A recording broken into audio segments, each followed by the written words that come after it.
সব থেকে প্রধান বড় সদস্য নিয়ে একেবারে রাইলানি হাজির। বলে বাবালে কি মিত্তি, কেমন আছো আগে বলো? ও বলবে ও বলবে ওই জন্য মাইক নিয়ে নিচ্ছে। কেমন আছো বলো তো মামা? ভালো আছো? ভালো আছো? বাচ্চাদের যা খুব পছন্দ হচ্ছে। হ্যাঁ। কেমন আছো বলো? আর আচ্ছিকা আমি তো ভালো। ফাটাফাটি। হ্যাঁ, ফাটাফাটি। কি খবর বলো সুমন? ভালো। এখন তো একেবারে মা বাবা, হ্যাঁ যা চিন্তা ছিল, দর্শকেরও চিন্তা ছিল যে কি হবে যাক মা মেয়ে সুস্থ।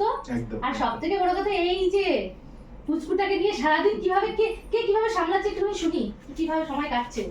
আমার তো জানোই তুমি, আমার বাচ্চা হলে আর কিছু চাই না। বাবা বাচ্চা বাচ্চা হলে আর কিছু চাই না, ঠিক আছে? বাচ্চা এখানে এলেই, মেকআপ রুমে এলে আমার সময় কেটে যায়, আর কাউকে চাই না আমার।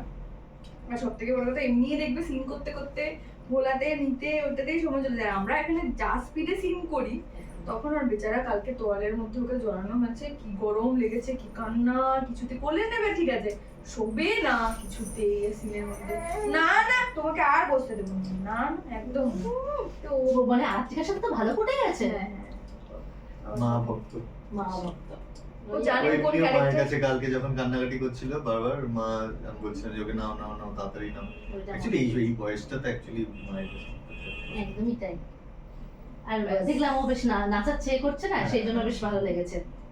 অন্যের শট দেয় গো, অন্যের কোলে আছে শট দিচ্ছে, তখন জলি তুমি সাথে সাথে ভাই তুই কান্না খাচ্ছে। আমি গিয়ে এবার সে মুখ ফুক করে মজা পেয়ে গেছে তাতে। আর কেউ নাচ করতে পারে না তো বলো? হ্যাঁ, আমার দুটো চুড়ি আমি কিন্তু দেখেছি। ফেলে দিল নিচে, জানো? কে ও? ওই দুষ্ট হয়েছে, বুঝে দিয়েছে যে কার বেটি, তাই না? আর আজকে ভালো বলেছে, বলছে আমার মেয়ে তো দেখতে সুন্দর হবে, হ্যাঁ। আমার মতো। আমার মেয়ে তো, তাই আমার মেয়ে।